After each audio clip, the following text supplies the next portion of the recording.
Most people I know who got into copywriting got into it during COVID. It became a business opportunity. If their work was shut down, and I have friends who sold courses how to become a copywriter. So it went from being a skill to being a commodity. And a lot of people very quickly, as they bought these courses and their skills got a little better, all of a sudden decided that instead of charging $50 or $100 per email, they felt they were now worth $500. I don't care about day one average order value. I care much more about the customer going on subscription and staying for several months because I care about the lifetime value of the customer. If I pay $120 to acquire the customer, if they spend $500 or $1,000 or $2,000 while they're using my product, I'm fine with not breaking even on day one. Being in the supplement business is not as glamorous as people think it is. It costs more money and takes much longer than most people expect it to. And it's a process. For every story like Gruhn's, where they go from 0 to 300 million in 2 years, there are a million stories of somebody who launched and was out of business in 6 or 12 months. James, well, I have heard and seen your stuff, your Facebook stuff, like content specifically for years. I think I mentioned this last time we spoke. And a couple of things I didn't know about you that I want to share here, just so I can confirm. You can tell me if I'm wrong. Sure. So, growing up, you wanted to be an accountant. You were good with numbers, and your parents are actually entrepreneurs. Correct. Both Okay. parents were entrepreneurs, and I got involved working in the family businesses at 14 or 15 years old. Okay, cool. And apparently, from what I understand, that was a travel agency business. Correct. My mom has been a travel agent since she's still a travel agent at age 91. Wow. So she's been doing it for 55 years probably. Yeah. My dad was in the wholesale side of the travel business as well. Okay. So do you get like really good flights and like travel? Do you know the hacks just from growing up in that biz or no? I used to be able to, but Okay. the travel industry has changed a lot, Yeah. and it's, people now leverage points and play all kinds of games Yeah. to get stuff. So I can't take advantage of the deals that I did get for a very long time. Okay. I had to ask because I'm like, there's got to be some fun advantages. Like, I know, like my parents I grew up in a bakery. My parents owned a bakery growing up and worked there my entire life. So you get some perks, Yes. as as the entrepreneur kids. So you were good with numbers. From what I understand, you built a software like way back. We're talking, I think it was mid 80s, but I could be wrong on that. Yeah, No, for your travel agency. you're absolutely right. I had been taking some university courses in Fortran and COBOL, which were the big programming languages at the time, way back in the early 80s. And I decided that I was going to automate the accounting for the travel business, Okay. and started off on the original IBM PC that had two 5.25-inch floppy drives with no hard disk. Like, when I say I'm an OG, I'm an OG. There was no tech before that, essentially. Zero. And taught myself how to write code Mhm. and built an accounting system for travel agencies that I eventually sold to American Express Canada for 250 agencies across the country at the age of 25, and took a liking to it, and then had some friends and family who were in law firms Uh-huh. asking me to see if I could come in and automate some of their operations. Right. So that launched an even bigger business where I had software specifically for the corporate department of law firms, allowing them to do all their annual filings and keep their minute books up to date, et cetera. So that's a big shift now from, I mean, now you run basically 3 supplement companies. I think it's True Canine, Adonis Vitality, and Harmonium Health. Yeah, big. It's a serial entrepreneur is what I'm getting at here. So like you went from accounting and selling, accounting software to supplements. So the shift, I believe, if I remember correctly, and just to paint a broad picture for the audience, is you got into business with a friend, and in the health, that was getting into the health space. That was an athlete, and I believe that didn't end the best, but but obviously it pivoted you into other things. Could you share a little bit about that story? And then I want to get into Sure. where you get into Sure. now. Absolutely. So, no, I had a very good friend who was a world champion racquetball player, golf pro, like anything he touched, just a phenomenal athlete. And he wanted to get into the supplement business. And he asked me to get involved and make a small financial investment, but also help provide guidance to the business. Mhm. So when this thing started up, and we're going back to 2001, Got it. there were 5 original partners in the business. As it turned out, my friend who brought all of us together did not last in the business very long. And as it turns out, he was diagnosed with bipolar disorder, Mm, and it explained why it just didn't work sure, in the business. sure. That said, we were committed in terms of cash, and I had taken a liking to the industry. And we went out and decided to raise quite a bit of money. Literally, we made a massive presentation to some investment banks the day Mhm. before 9/11, September Oh 8th, wow. 2001. We made a pitch. It ultimately got funded. We took the company public, and I eventually became CFO of the company and handled all the disclosures, all the paperwork, everything related to running a public company. Got it. So you had no experience in doing that prior. So I'm guessing that was a huge undertaking. I mean, you were good with numbers. It You built the software for the accounting, the software you built before. So yeah, what was that like? it was a massive undertaking, and what I learned very quickly was that people who invest in a business before it goes public feel entitled to get information that you're not sharing with the public.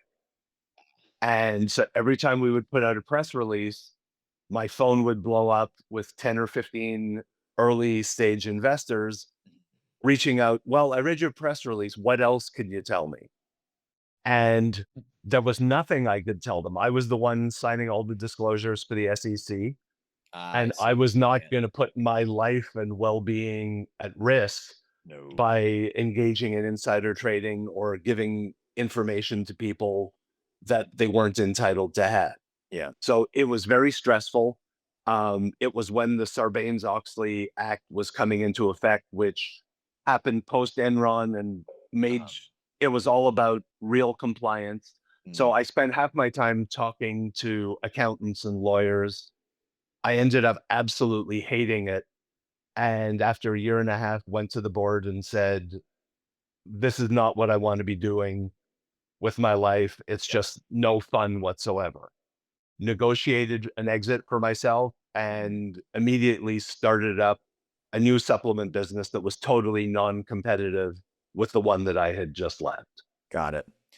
So you liked the industry, obviously didn't like the role that you were in, answering to and speaking to like accountants and lawyers most of your days. Was there like one moment where like I'm done? Was there a questions you asked yourself? What was the obviously you just didn't like the general scenario, but we know a lot of people stay in those scenarios a lot, like far beyond probably what they should. Was there a something or a test that you implemented to say, this is definitely not where I want to go and I need to get out ASAP? What was that like? It it was more cumulative, Okay. but the thing I'll say, and that explains my business life in general, is that I identified early on that I'm not wired to be a good employee. Mhm. And ultimately, as the CFO of a public company, you're an employee of the board, of the Mhm. company, et cetera, et cetera. And it was stifling for me. I lost some of my creativity and my vision Yeah. because I was in a very pigeonholed role, and I was just horribly unhappy. Yeah. Yeah. That is a good insight to know about yourself. I I wonder that about myself. I'm like, could I be a good employee? Would I be a good employee? I don't know. Growing up, worked in different restaurants and things like that, hated it, but enjoyed the camaraderie and some of the other aspects of it. But like, I hated being on a schedule. or having to Right. be at a certain place at a certain time. I'm like, this is not. But as an entrepreneur, you have similar responsibilities and obligations. Granted, there's a bit more flexibility, but you still have responsibilities. That Oh, for sure. But I work way harder as an entrepreneur than I ever did as an employee. dang right. So you built a new company after that in the supplement space, non-competitive. How did you design that company to make sure you didn't end up in the same spot? Obviously, not taking it public is probably one of those decisions. Very Big much ones. so. Was there anything Yes. else you designed about the role you played or the business itself to like give yourself a life that you enjoyed? In the beginning, it was really just about getting something launched, finding a niche that made sense, Yeah. and finding a way to make money. Yeah. I had a partner early on, and eventually I was doing most of the funding for the business, which was fine until it wasn't fine. Yeah. And, we 3 years in, we had a discussion and sort of agreed that we would end the business relationship. So he bought me out of that business. And then I immediately had an idea to go on an acquisition spree and do a roll up in the supplement business. Huh. So Okay. I started identifying companies that I viewed as having tons of potential, but were held back by cash flow, Mhm. lack of innovation, not great marketers, Yeah. and put about 2 years of my life into putting a deal together, arranged a ton of financing, Hmm. closed the first transaction December 27th or 28th, 2008, right before the market absolutely blew up Ah. and died with that whole situation. Yeah. So a lot of the funding that had been committed, and we're talking high seven figures of funding that had been committed, Mm. never materialized. That company was also a public vehicle, but I was the CEO. Mm. But after seeing what the investment market was like, made the decision to take the company private again after about 6 months having gone public.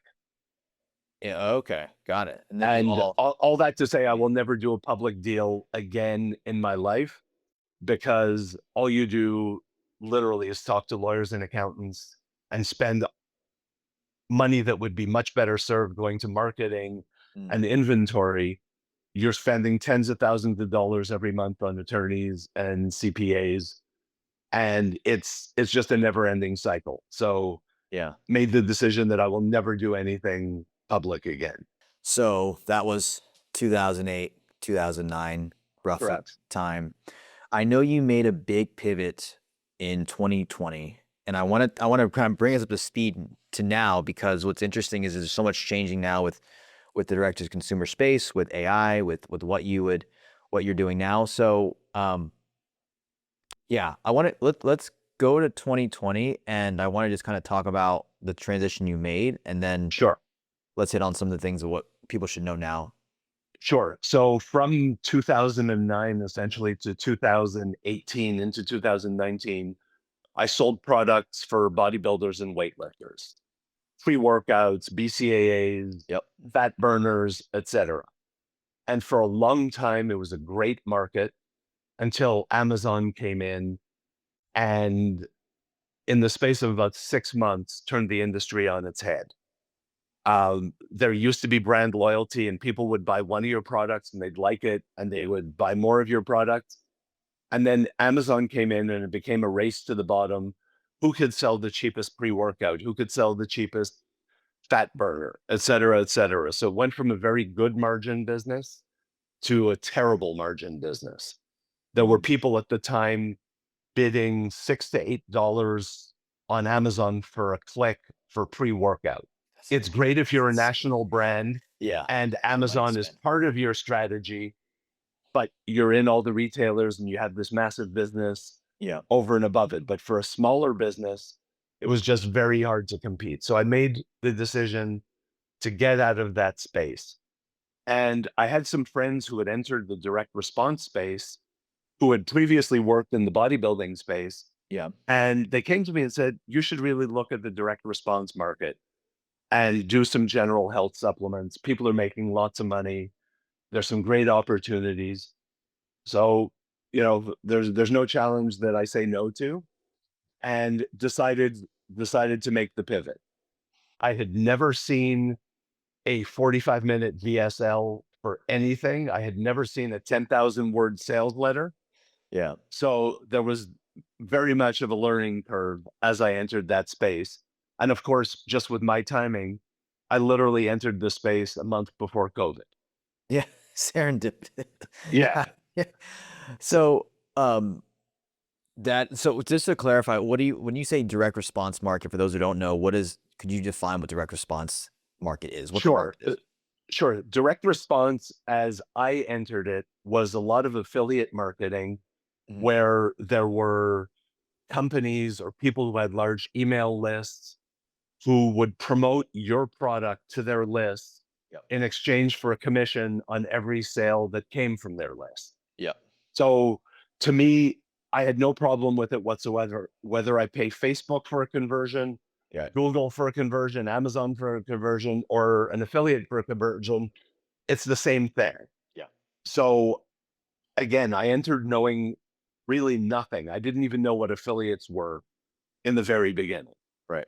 But I was lucky. I got added to a couple of Facebook groups that had some phenomenal marketers in them. Mhm. And I'm a fast learner. And it was like drinking from a fire hose, but I caught on pretty quickly as to what that whole space was about. Right. Now, so it's so funny because I came up. So if you know Vince Del Monte, Vince is Right. in Canada. Vince was my first mentor. Taught me the direct response game, and built a small list, had a product on ClickBank, and was selling my info products and promoting other people's supplements brand. Something that was 2015 to 2018, roughly. Did that for about 3 years. Right. So yeah, that was a fun marketing. You could make great money in it back in the day. Um, Knowing what you know now and all your experience, if you started over in the supplement space, what market would you pick? I know you kind of you're in the pet supplement space, you're in human health. What would you pick? What wouldn't you pick? I'd love to kind of get your thoughts if you started over today. Sure. I would not do direct response in the way direct response was in 2020. Yeah. Most of that industry, especially in the supplement space, especially during COVID, the offers became more and more aggressive. The stories that these marketers were telling people to get them to watch the 45-minute video, there was always somebody on the verge of death. And there Hmm. was somebody who found this miraculous ingredient in the Amazon, in Asia, in Africa, wherever it was a lot of hype and basically 35 minutes of warming up a consumer before you even reveal what the product is. Yeah. I hated everything about that from day one. I don't like fear-based marketing. Mhm. I want to help people. I personally will not sell a supplement that I wouldn't consume myself or allow my family to consume. Mm. Whereas there are sides of the industry who will sell anything just to monetize. Mhm. So, the question I asked a lot of these direct response marketers, my first question is always, would you let your mother or grandmother use the product that you're selling? Yeah. Second question is, how would you feel if your mother or grandmother saw how you sell your product? Hmm. So if you're okay with both of those, God bless you. Do whatever Hmm. makes you happy. But maybe it's because I'm older and I'm less risk averse than some 28-year-old from Brazil who's not worried about the FDA or the FTC finding him and taking his money away. The approach maybe would be different. I would still never do the really sketchy marketing Hmm. that unfortunately has taken over that side of things. But that being said, affiliate marketing in terms of working with influencers, TikTok shop, people who have big Instagram followings, and you pay them a commission for sales they Yeah. drive all day long. Um, in most cases, it's cheaper to do that than to pay Meta or Google Sure. for the same consumer. Sure. Um, what space would I go in? I always like to find a little bit of a hole that's underserved. Yeah. It's very hard to stand out as a new company. What like energy drinks? I would never go into energy drinks for many reasons. Number one, there are 5 or 6 brands that totally dominate the space. Mhm. Number two, until you get to the scale where you can have your product bottled in multiple locations Uh-huh. across the country, if you're bottling in one space, the freight will kill you shipping it from one side of the country to the other. You have to ship refrigerated. Like, so there's a million things that would just set off red flags for me. I would never go into that space because my chance for success is almost zero. Interesting. Okay. Didn't know that. What would you, yeah, you mentioned underserved niches. Are there any underserved niches that you serve or see, or you say, hey, like, this is an interesting one right now in the marketplace? Sure. I launched a product for men in the 35 plus market about a year ago, and that was very intentional. The male market is served in supplements with lots of testosterone boosters, pre-workouts, protein powder, Hmm. etc. But I wanted to put something together for the guys who hit 35 and older, who feel that they need a nap in the afternoon. Their energy levels are just not there. They lose focus. Their libidos go down. Their sleep is not as good as it used to be. So I put about 9 months into formulating a product and didn't release it until it was absolutely, in my mind, the best it was going to be. One of the things in the supplement industry is you have people selling products that cost $3 a bottle, Hmm. and you have people selling products that cost 9, 10, $14 a bottle. It's very different markets, it's very different tactics. If you have a $3 product, you put all your money into marketing and you just hope you churn enough customers that you grow it into something big. Mm. I don't like churn. It's much easier to sell more to an existing customer Yeah. than it is to be constantly acquiring new customers, Yeah. especially with the cost of acquiring a customer today on Meta or Google. That's very, very interesting because you're talking about when you say $3 versus 9, talking about like the ingredients inside that bottle cost about $3 to produce versus a $9 product that, in terms Right. of what you're spending in raw materials. The cost of acquiring, you mentioned the cost of acquiring customers is obviously getting higher today on across all platforms. What is one shift that's happening in the supplement industry that you don't think a lot of brand owners have caught on to yet? What I've noticed, and there are a few examples of it that I can share. It used to be you would run an ad and you would send them to your Shopify store and they would see your product page and hopefully they would click and buy.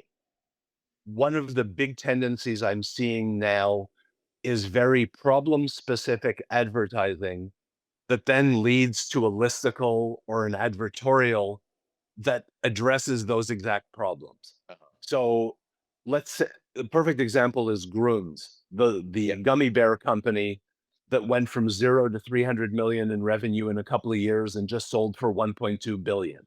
Hmm. So when you go to their website as a cold visitor and you get the pop-up asking for your email, they ask you, what problem are you trying to solve?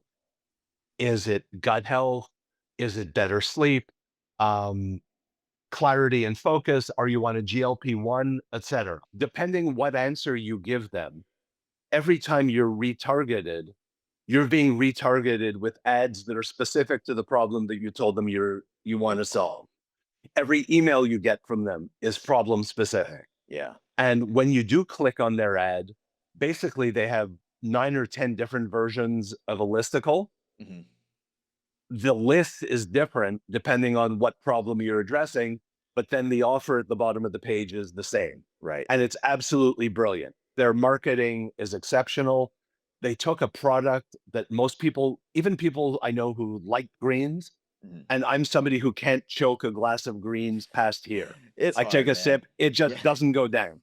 It's They took a horrible. very they took an incredibly non-sexy product Yeah. and made it easy.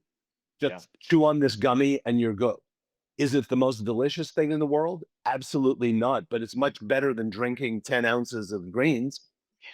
So, they took something that's a commodity, put a unique spin on it, and invested tons of money in marketing Mm. and have just done an amazing job. They've signed deals with Costco now where they're building specific SKUs for Costco. And Yeah. like that play could not have been done better. So like mad respect for that team. Yeah. Yeah. It's so I literally was in Walgreens last night and I saw them and I was like, tell my wife about how they grew like 2 or 3 years. And she's like, yeah, I see ads from all the time. I'm like, gosh, these guys, Yeah. like, I didn't know they were in freaking Walgreens and Costco. Like, Oh, it's amazing. absolutely. It's Yeah. amazing. Now that they were bought by Unilever, they have unlimited capital behind them to Yeah. just continue growing exponentially. Yeah. We touched on something related to this question, but I want to ask you because I know you said it publicly. You've mentioned that copywriters are awful entrepreneurs. Why do you think that, or why is that? Most people I know who got into copywriting got into it during COVID. It became a business opportunity. Yeah, it did. Their work was shut down, and I have friends and who sold courses how to become a copywriter. So it went from being a skill to being a commodity. Mm, And a lot of people very quickly, as they bought these courses and their skills got a little better, all of a sudden decided that instead of charging $50 or $100 per email, they felt they were now worth $500 an email. What the other problem that I noticed with most copywriters is they'll tell you, I'm taking on this project, it'll be ready in 4 weeks. mhm. 98% of them don't deliver on time. The first draft of what they provide is sloppy, and there's a ton of back and forth. So ultimately, they're selling time, but they're not selling time efficiently. And everything that I saw became very boilerplate. Yeah. You could literally look at 10 big offers on ClickBank that you mentioned, especially in the supplement space. And all you had to do was change the product name, the ingredient name, and maybe the dramatic story at the beginning. But Yeah. every other sales letter looked exactly the same. Everybody just copied what were winners, Yeah. and they call it copy swiping.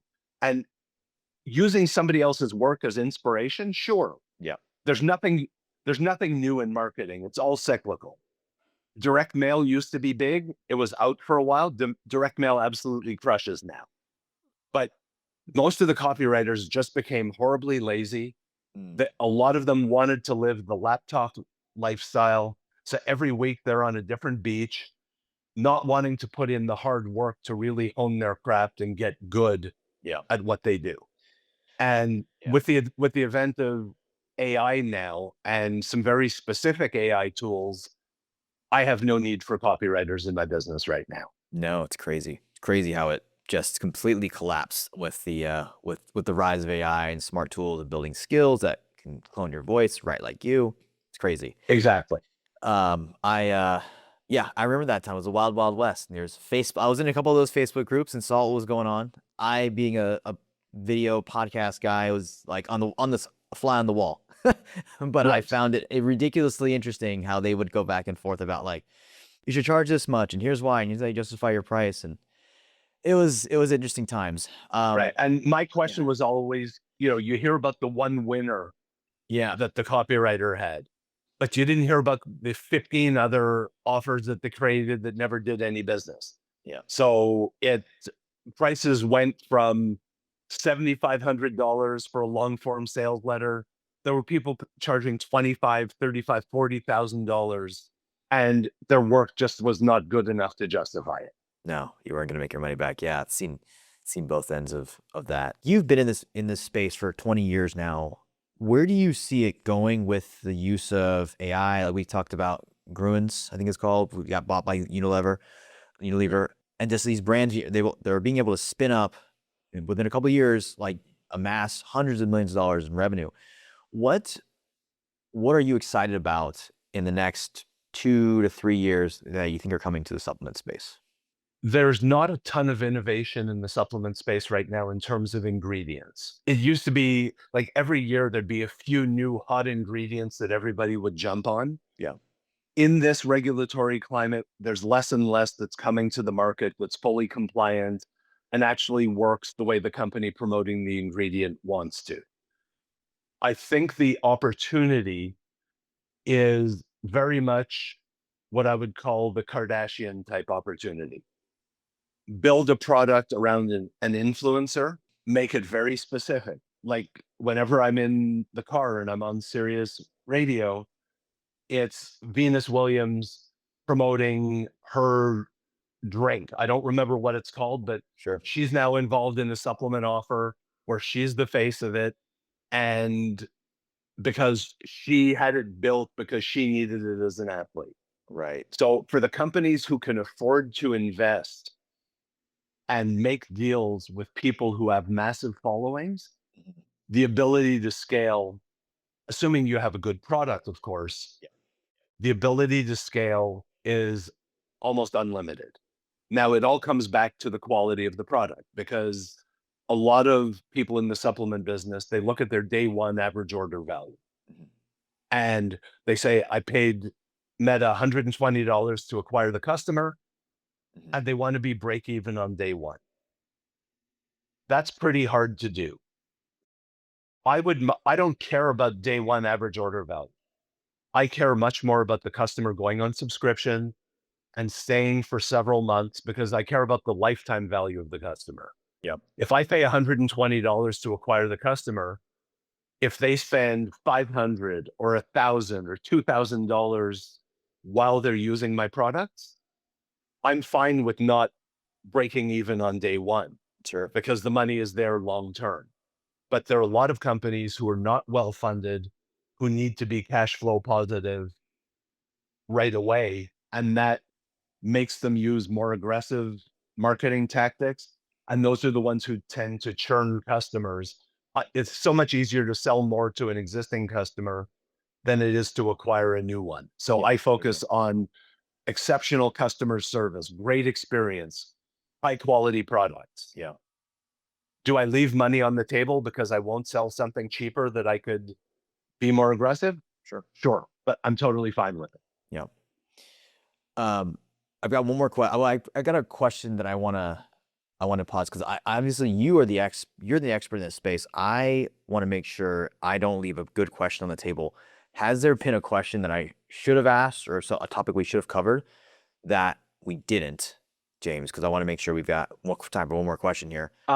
Well, What does that look like? if we're talking specifically about supplements, the one thing that I will say for people who are considering potentially going into the supplement business, it's easy in that there's no barrier to entry. You can buy a white labeled product, create your own label with somebody on Fiverr or Upwork, and you can launch a supplement brand that I'm putting in air quotes. You could Yeah. and spin up a Shopify store. You could be live in 2 to 4 weeks. That's not really owning a supplement company. That's running a marketing offer the same way you could drop ship something from China, a pair of earrings or some gadget. Being in the supplement business is not as glamorous as people think it is. It costs more money and takes much longer than most people expect it to. And it's a process. For every story like Grun's, where they go from 0 to 300 million in 2 years, there are a million stories of somebody who launched and was out of business in 6 or 12 months. Yeah. So it's like people who open restaurants. You only hear about the successful restaurants, but 90% of restaurants fail. So that's something that definitely should be kept in mind for anybody who's considering getting involved in anything supplement related. Yeah. Is there and this is my last question. Is there a tool or an AI innovation in your space that you see being just making a big difference, disrupting for either for good or bad? I'm curious because I'm not in that space. I don't know how AI is changing things in that Right. regard. Sure. First of all, I think there are a lot of companies using AI just for the sake of using AI. where it doesn't make them any more productive. Mm. But there are some wonderful tools out there where you can automate customer service experiences and stuff like that, that just vastly limit the amount of human interaction that's needed to deal with your customers. I'm using one specific AI marketing tool that unfortunately I can't divulge right now because it's in final beta testing Oh, stages, cool. Cool. but it's by far the best AI tool I've come near. The thing is, you can use GPT or Claude or Gemini, and you can train it in your voice, and it'll produce some decent stuff. This tool has been trained specifically on a ton of marketing, and the quality of what's coming out of it makes GPT or Gemini or Claude look like you're using training wheels. So, I will, when I can, I will share the information with you so that you can make people aware of it. Yeah, for sure. But it's been absolutely game changing in my business over the last several months. Love it. For those who want to connect with you, James, and also when that tool is released, maybe want to ask you questions about it, where's the best place for people to find out more or just connect with you? Probably best place would be LinkedIn. Okay. I'm not on there a ton, but I do get notifications when people message me, and I generally respond to almost every message unless somebody's trying to pitch me something, at which point I don't respond because I hate being pitched. Yeah. But LinkedIn is probably the best spot.